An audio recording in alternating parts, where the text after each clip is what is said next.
Welcome back. Hi, guys. It's as usual your host, Allie, And Alexis. and we're here to continue pulling on that green thread for you so that you can be one with nature.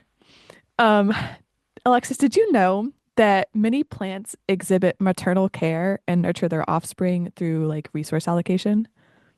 That is so cute. The little families. I love when plants just love and animals and nature just loves the same way that humans can. It is one of the cutest things I've ever seen in my life. I know it's like the personification within like the entire nature realm is just really interesting because you're like, we're not the only things that have these feelings or are capable of having these feelings. And I thought this was like a perfect precursor to this episode talking about like women and that like maternal instinct because it can be exhibited in other animals or species such as plants. But the ones I found that were interesting, coconuts are really good, like paternal plants as well as mother of thousands, which makes sense. And then oftentimes orchids too. So I was like, there's like specific examples of plants that have are more prone to showing that like care for their offspring. That is so awesome that there's specific examples. I don't have any specific examples, but in honor of Women's History Month, that is why we are doing this episode today, talking about women in STEM and just all the time we want to highlight women in science, women in STEM in general. Just we deserve it, really and truly. And there have been some amazing feats in science and out of science that have been possible made possible by women. So that's the whole idea of today's episode. And if we want to jump right into it, I've got a couple of examples of women in science from history that kind of were the founding mothers of some of uh, some of the science that we know today. So one key figure is Ada Lovelace. She was one of the first computer programmers in the 19th century. She was helping write algorithms and such. She wrote the first algorithm for one of the first computers. So she is often deemed the first computer programmer because of this. And I think that is super, super cool, especially considering how far we are with technology today. So it all started from a woman. I feel like there's so many different things, like not even just like research uh findings, but also just appliances and just everything that we don't realize were founded by women. And we posted about it for like the start of Women's History Month.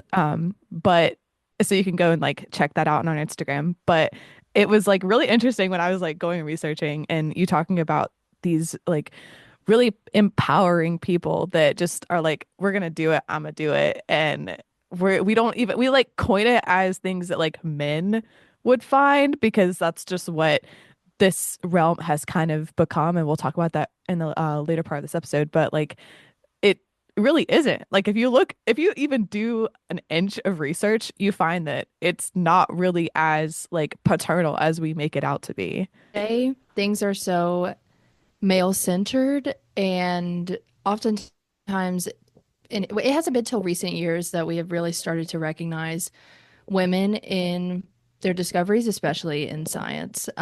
So it's very disheartening, but at the same time, it's motivating that we're starting to discover this, and it's like, oh wow, this was like discovered by a woman, this was made by a woman, and it's inspiring. It really is. But then, like, you look at the statistics and they show that we're really underrepresented in the field. And I'm like, that's where it's just like, where's the representation and where's that representation within what they do? Like, where did that go? I don't know. It just like it confuses me when you see the numbers because what I found was that women in STEM make up about 29% of the overall workforce, but and that's like globally, but they only like I think it's like 12% are in like C-suite positions, so in like higher up. And we have like briefly touched on that in previous episodes too of like how it's really hard for that like social dynamic to kind of branch out into just like higher representation within a company versus like as like an overall realm of life. But when you see that the numbers are really low, it's like, okay, then where are you? Like what is happening to where you are hidden? Because there's like hidden gems almost of like different places. Um, which I really found that there's also a like term slash phrase for this, which is called leaky pipeline metaphor, which is where like women and other STEM minority groups are often like they kind of get trickled out through the pipeline of the workforce, either by um, like they're changing their minds, like post grad, or maybe they're also kind of dropping out due to like systemic barriers, things like that. But there's like a phrase called the leaky pipeline that kind of describes how we see women in their like youthful ages are like, oh, yay, science. But then when you go into the field, those numbers start to decline. And I don't know, that's just really sad to me. Yeah, that is very sad, and I'm glad that you brought that up. I didn't know that there was an actual term for that, the leaky pipeline. I really like that that this is actually, this is a thing, it's real. Because I have almost experienced the same thing. I was almost a part of that pipeline. I briefly, I like left the pipeline and then came back in later down the line. But just, a personal touch is just I've always loved science. I've always loved nature. I've always loved everything. I've always been intelligent in school and math and science and in these more male dominated subjects and fields. And I just when I got to college, I was like, oh, I don't know, I'd love to do something more challenging or I don't know, engineering, math, science, something STEM related. And I always kind of in the back of my mind, I think there was just this thing saying, you can do it. But in covering the rest of my brain was just the stigmas and the stereotypes and the notion that I couldn't do it. And so I always just kind of thought, yeah, that's too hard. Like, oh, I think I could do it, but it's just too hard. I just couldn't do it. And I have proved myself very wrong. And I'm very proud of myself. But it's so true. I mean, as children are younger and just women are younger, I feel like everyone's kind of encouraged to participate in science or participate in these harder, more male dominated subjects. But as we get older, it's like there's no longer that push necessarily. There's no longer, oh, this is for everybody. It's more just like, okay, yeah, hey, why don't women go into their stereotypical fields or their female dominated fields and men go into here and like, oh, it's fine. Nobody say anything about it. Um, which is total baloney. So, yeah, that's just my personal story of being in and out of the leaky pipeline. I'm happy to be back in the pipes with all the other women in STEM just floating on through. But yeah, I encourage everyone to, if you think you can't do something, prove yourself wrong because you definitely can. Well, I want to be one of the first to tell you that I'm glad you're back in the pipes. And I feel like Thank you. that's such a cute like phrase. I feel like we should coin that for like merch, like in the We pipes. should.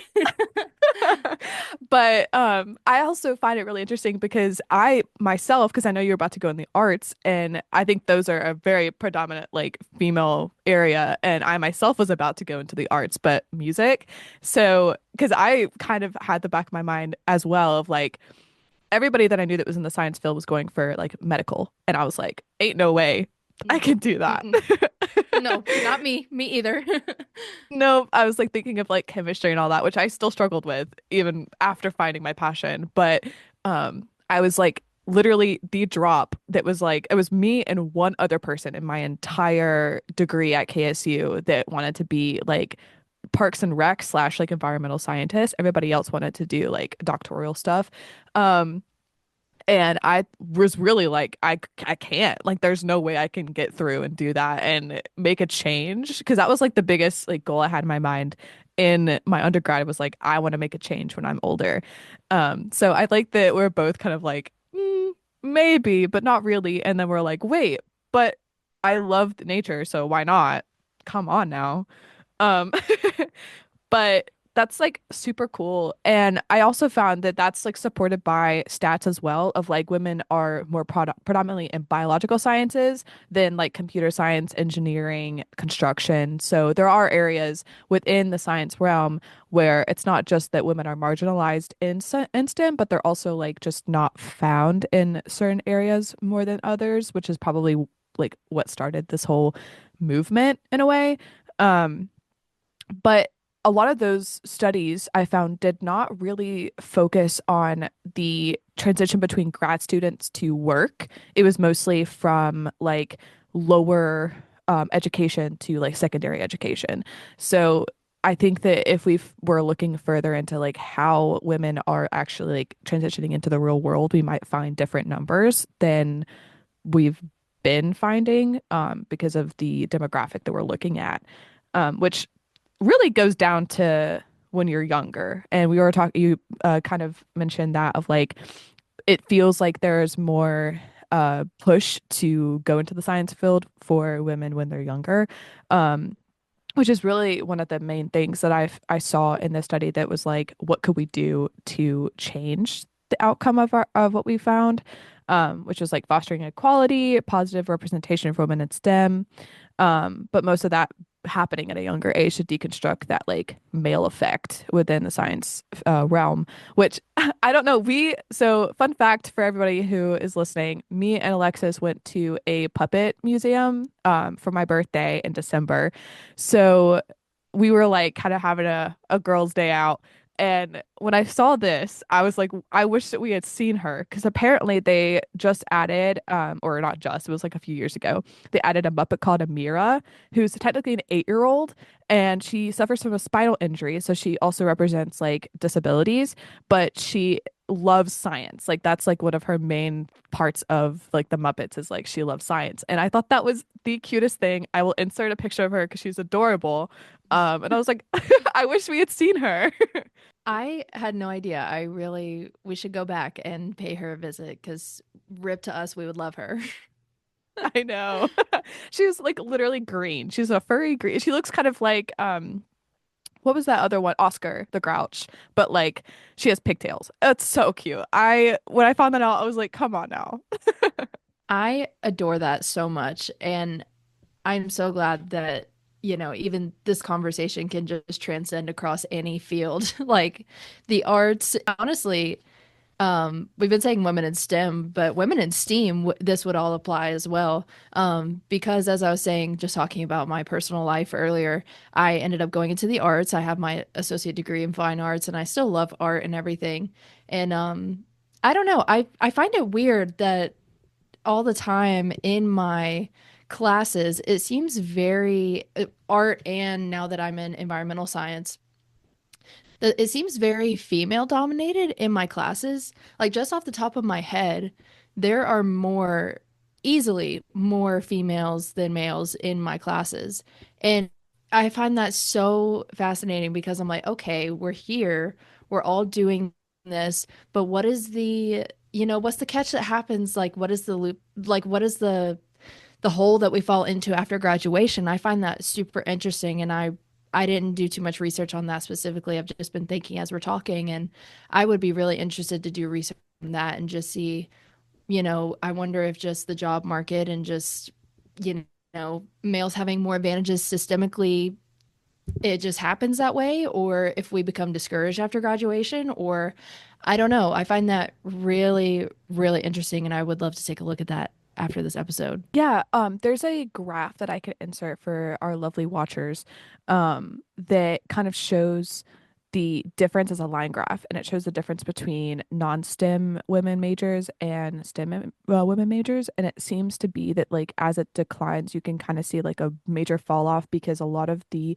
um like level jobs that women are like able to get in the STEM field are all entry level. And I assume because with the economy and everything and socioeconomic pressures that they kind of have to leave. It's like they're almost like pushed out in a way because they can't survive on the income, which I myself have personal like relations too, because as I was trying to just find a like entry level job somewhere right after grad school, right after undergrad, I was like, I legitimately could find a retail job that pays me like $6 more than this does just from the start. And at the end of the day, like you've got to live comfortably before like you can think about what you want to do, which really sucks. And that's a whole other realm of this. And I honestly think that's where the start, because we sort of talked about ecofeminism in our episode 12, which also wanted to say this is literally exactly 12 episodes after that one. So it's kind of like it's rebirth. um, but that was just kind of describing how there's like a branch or an oppression between like nature, but also women. So like people are branching the two by kind of having this extra branch feminism that connects women and how humans' relationship with nature changes or whatnot throughout the years. And what I'm bringing this in for is because I feel like that's where a lot of people started realizing that these specific issues were a problem because they weren't able to find these jobs and aren't like represented in society in the STEM field as much as they should be for what they do and their accomplishments. Um, because ecofeminism specifically highlights like gender equalities because they are what have been found to be a huge and um, I guess driver of reducing emissions, which we always talk about with climate change. So I think that might be one of it, and also just like it. I think one of the sources I found claimed that ecofeminism is like it talks about the opposition dualism within the human relationship with nature. So maybe that's why. I'm not sure. It's just like we really haven't for our listeners and viewers, we haven't really gone to depth into this, which is why we're trying to make it more of a series rather than like a one-stop shop. So there's a lot of areas we could talk about within women in STEM and STEAM and everything that happens in inequality within that realm. Definitely. And I think a big part of that is also just the glass ceiling, which if you've never heard that term, I mean, it's just a metaphorical term for a, invisible ceiling that women cannot seem to get past. You climb the ladder, the business ladder, the job ladder, promotion ladder, whatever you want to call it.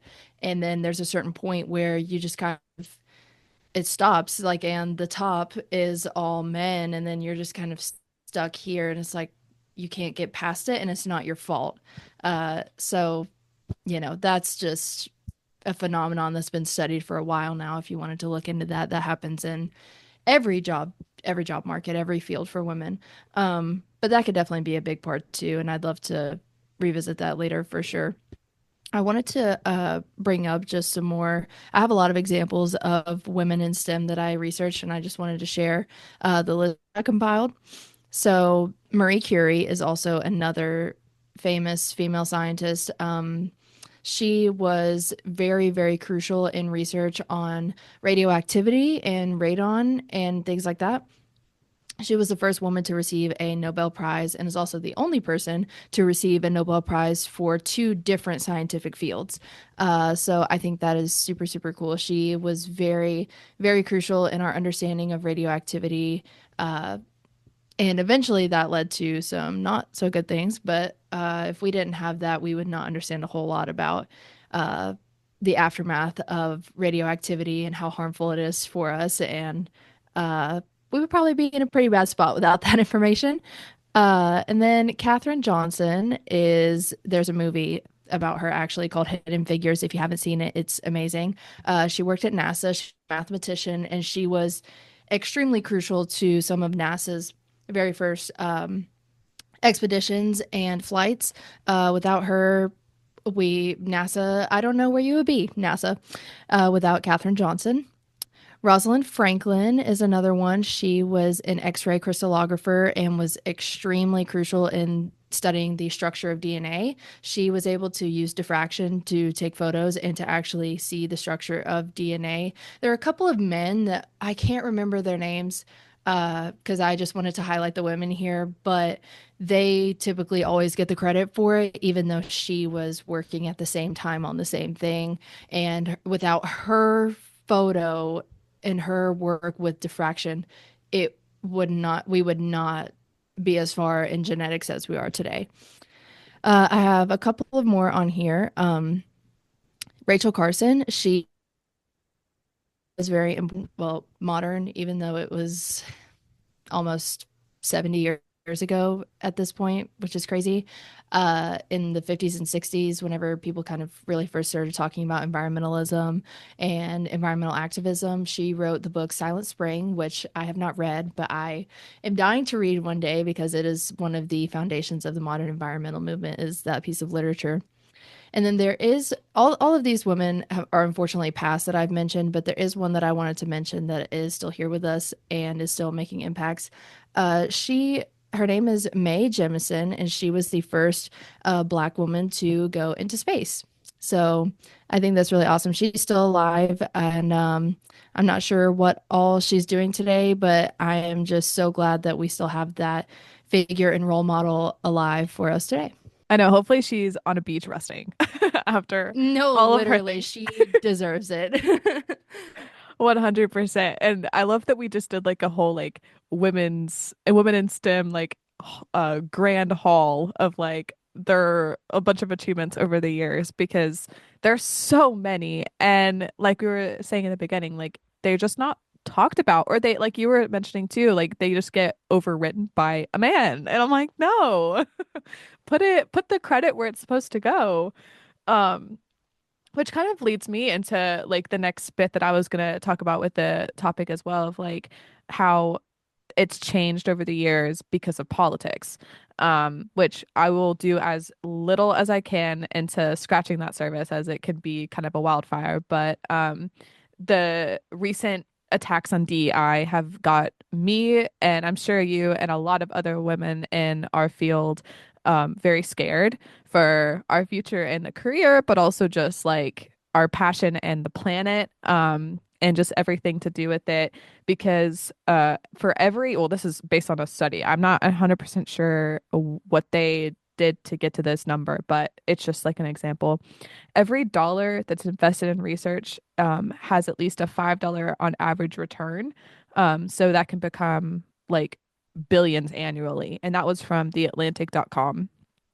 But what's insane is in less than a month, our recent president has tried to take all this funding away, not just from like science, like the NIH, but also just like from science in general, and other areas of DEI.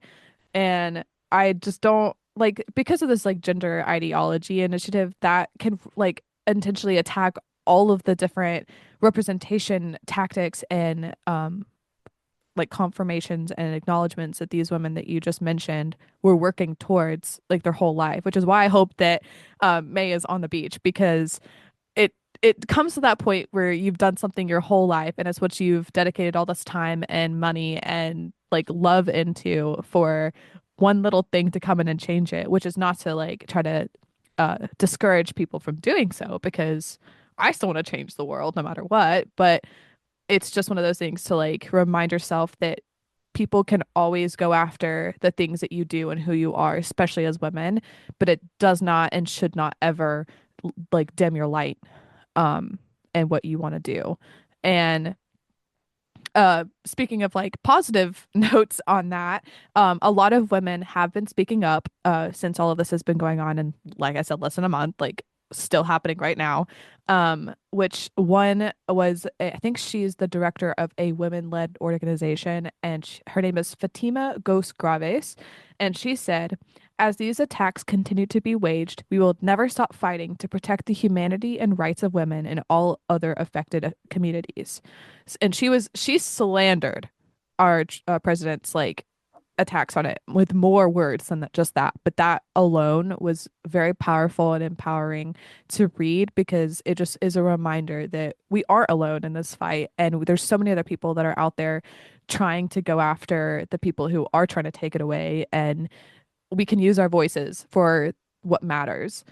Which I always say, speaking of us talking about women in STEM specifically, is an attack on science is an attack on women, and vice versa. So I was like like looking up a couple of protests that have been going on, because I know there's been tons of them for just like national parks, and the funding issue there. But at the recent I think it was a rally in DC called Stand Up for Science. Our good old friend Bill Nye was sitting up there talking about science, and I think like that can irreversibly impact like women's ability to grow and enlighten in this field as like new research comes out or as we discover how to rule the world because we do. And so it's like people like that that are sitting up against these big voices that are like, wow, we can do this. We can change and we can go for it. I wish I had the words right now because usually I do. Usually I have something cooking up here. But right now I'm just at this point like looking and grasping on any positive words I could possibly find.